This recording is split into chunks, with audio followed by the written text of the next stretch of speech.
தெலங்கானாவில் போக்சோ வழக்கு தொடர்ந்ததால் பழிவாங்கும் நோக்கில் 17 வயது சிறுமி உட்பட 6 பேர் கொடூரமாக படுகொலை செய்யப்பட்ட சம்பவம் அதிர்ச்சியை ஏற்படுத்தியுள்ளது.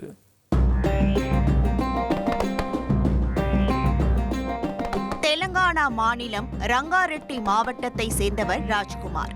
இவர் 17 வயது சிறுமிக்கு பாலியல் தொல்லை கொடுத்ததாக கடந்த மே மாதம் 16ஆம் தேதி அந்த சிறுமி தன்னோட தாயுடன் சென்று காவல் நிலையத்தில் புகார் அளித்தார்.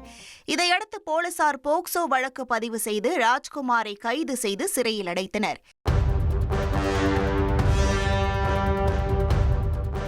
இதனால் ஆத்திரமடைந்த ராஜ்குமார் தனக்கு எதிராக போக்சோ வழக்கு பதிவு செய்த குடும்பத்தின் மீது வன்மத்தை வளர்த்து கொண்டான். சமீபத்தில் ஜாமீனில் வெளியே வந்த ராஜ்குமார் அதிகாலை நேரத்தில் புகார் அளித்த சிறுமியின் வீட்டிற்கு சென்றுள்ளான். அங்கு வீட்டில் வழக்கம் போல் வேலைகளை செய்து கொண்டிருந்த சிறுமியின் தாய், பாட்டி ஆகியோரை அரிவாளால் வெட்டி கொன்றுள்ளான்.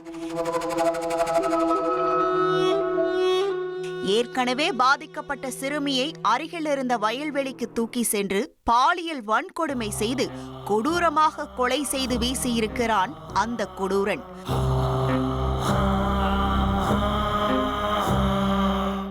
அதோடு நிற்காமல் தன்னுடைய வீட்டிற்கு சென்ற ராஜ்குமார் தனது ஆத்திரத்திற்கு சம்பந்தமே இல்லாத மனைவி மற்றும் 2 குழந்தைகளையும் வெட்டி கொலை செய்து வெறியை தீர்த்து கொண்டுள்ளான்.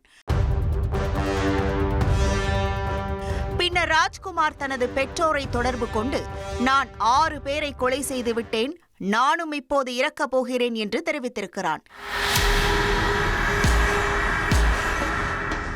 இதனை கேட்டு அதிர்ந்து போன அவனது பெற்றோர் உடனடியாக போலீசாருக்கு தகவல் தெரிவித்தனர்.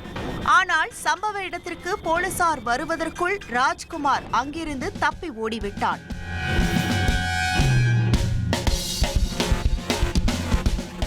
போலீசார் 6 பேரின் உடல்களையும் கைப்பற்றி பிரேத பரிசோதனைக்கு அனுப்பி வைத்தனர்.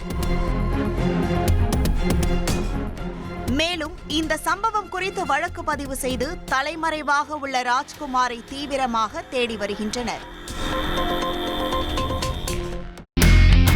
இனி செல்லும் இடமெல்லாம் செய்தி. தந்தி டிவியின் வாட்ஸ்அப் சேனலை ஃபாலோ பண்ணினா செல்லருக்கும் இடமெல்லாம் செய்தி. இதோ QR கோட் இப்பவே ஸ்கேன் பண்ணுங்க, ஃபாலோ பண்ணுங்க.